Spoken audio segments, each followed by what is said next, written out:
Boa noite, galera. Aqui é Ney do canal NM Futebol. Hoje a gente vai comentar sobre os 4 times. Ontem eu não pude gravar o vídeo, estava muito gripado. Ainda estou bastante gripado, vocês podem perceber pela minha voz. Mas hoje já estou um pouquinho melhor, então estou gravando aqui o vídeo para vocês, falando da última rodada dos 4 cariocas na última rodada. A começar pelo Fluminense. Fluminense que ganhou do Goiás 3-0 no Maracanã, na sua despedida do Maracanã na temporada 2023. Uma bela exibição de todo o time do Fluminense, do goleiro ao último jogador. Jogaram muito. O Goiás não viu a cor da bola, o Fluminense tocou muito, teve muita posse de bola, criou bastante oportunidades, desperdiçou muitas chances de gol. O placar poderia ter sido 6-7, tranquilamente. No primeiro tempo, o Tadeu, do goleiro do Goiás, fez excelentes defesas. Ele pegou pelo menos uns 3 gols aí que o Fluminense faria, ele salvou. Mas no segundo tempo ele não aguentou, né, gente? O Diniz mexeu, tirou o Manuel, botou o André, botou o Matheus Martins, botou o Alan, enfim, Diniz botou o time para frente e o time pressionou até começar a deslanchar. Primeiro com Cano, depois com Cano, Alan e Michel Araújo deram placar final ao jogo. Então, uma bela exibição do elenco tricolor. Está de parabéns, um belo campeonato brasileiro. O Fluminense agora está na terceira posição com 67 pontos. Está dependendo do último jogo, ele precisa ganhar do Bragantino e o Inter perder para ele chegar à segunda posição. Quer dizer, não depende mais só dele. O Fluminense já fez a sua parte, já é o terceiro colocado do campeonato. Eu acho que ninguém alcança mais. E uma bela exibição do Flusão. Aliás, o Corinthians está a 2 pontos do Fluminense, então o Fluminense precisa vencer sim. Ou empatar pelo menos, para ficar com a terceira posição. Todo o time foi bem, não precisa se dar nota ao time, porque o elenco todo foi muito bem. Arias foi o melhor em campo, jogou muito, se mexeu bastante, criou bastante oportunidade de gol. André fez uma bela partida, tanto como volante como zagueiro, depois no segundo tempo. Ganso é aquele armador de sempre, é o cérebro da equipe, né? Matheus Martins entrou muito bem no jogo, deu 2 assistências para 2 gols. E o Cano é o artilheiro de sempre, é o artilheiro do Brasil e do mundo, né, gente?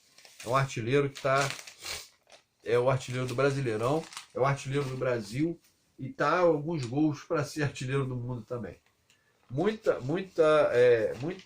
técnica do Cano, um excelente Brasileirão e tá de parabéns o Germán Cano. O Fluminense tem mais é que renovar com ele por mais uns 2 anos, porque vai vir times aí interessados no Cano. Tá? Pessoal, vamos falar agora do Flamengo. O Flamengo jogou em Caxias do Sul contra o Juventude e não se apresentou bem, gente. O Flamengo está se despedindo muito mal do campeonato. Depois de ganhar 2 títulos, o Flamengo relaxou e empatou com o último colocado do campeonato. Time que já está rebaixado, que não tem nenhum tesão mais de jogar. Jogadores que não sabem mais para onde vão, quem vai ficar, quem vai sair, enfim. E o Flamengo conseguiu empatar, estava perdendo, conseguiu um empate no finalzinho do jogo. Né? Um Flamengo sonolento, desinteressado, sem objetividade, diante de um Juventude rebaixado, com jogadores em baixa, sem ter mais do que almejar. Nem a desculpa de jogar com time reserva serviu, gente, porque muitos desses reservas se apresentaram muito bem no Brasileirão, ganharam várias partidas, inclusive com jogadores muito qualificados, né? Como, por exemplo, o Rodinei, Ayrton Lucas, Cebolinha, Mateuzinho, Matheus França, Pablo, entre outros. Então não é desculpa esse empate do Flamengo diante de um Juventude já rebaixado. Próximo jogo do Flamengo é contra o Avaí, sábado às 16 horas. O Flamengo tem 62 pontos, está na 5ª posição. Tá?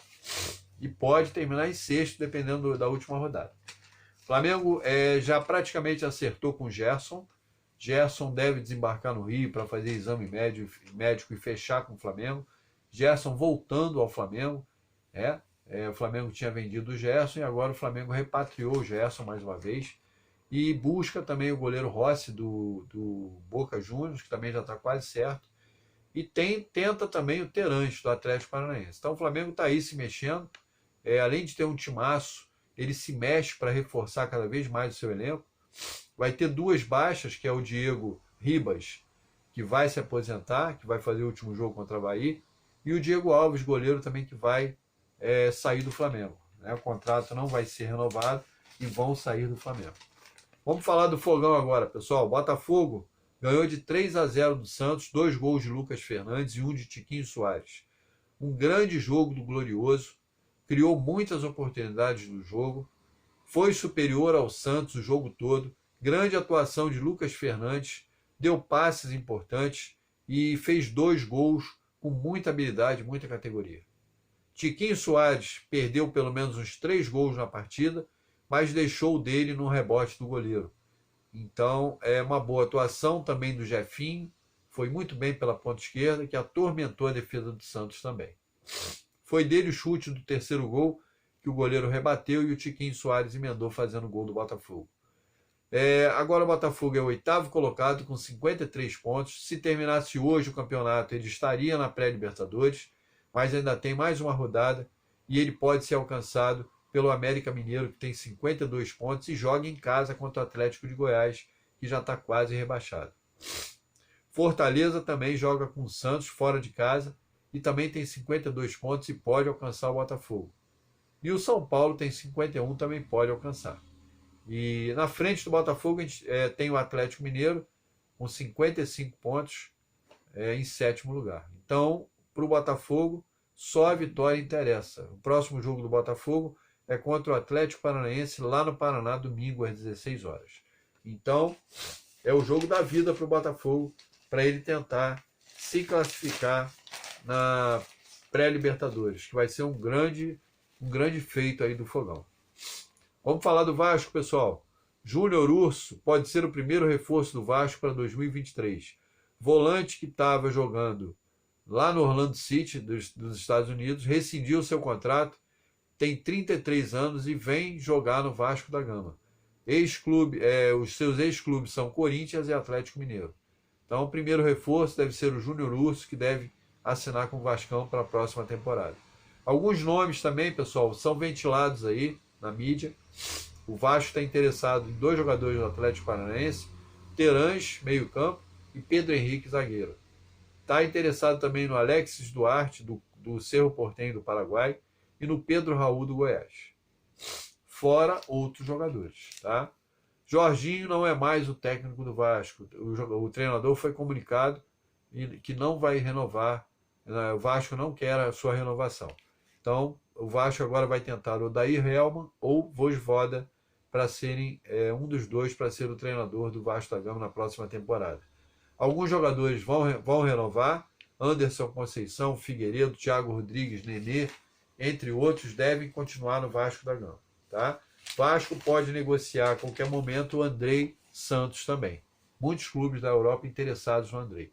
Então, pessoal, a gente vai ter em 2023 um Vasco forte, um Botafogo também se renovando cada vez mais, um Flamengo riquíssimo, né, com muito dinheiro aí para gastar, e um Fluminense fazendo milagre com pouco dinheiro, mas com um treinador muito audacioso e com um elenco que realmente comprou a ideia do Diniz e está fazendo um futebol de qualidade e recebendo elogios de todos.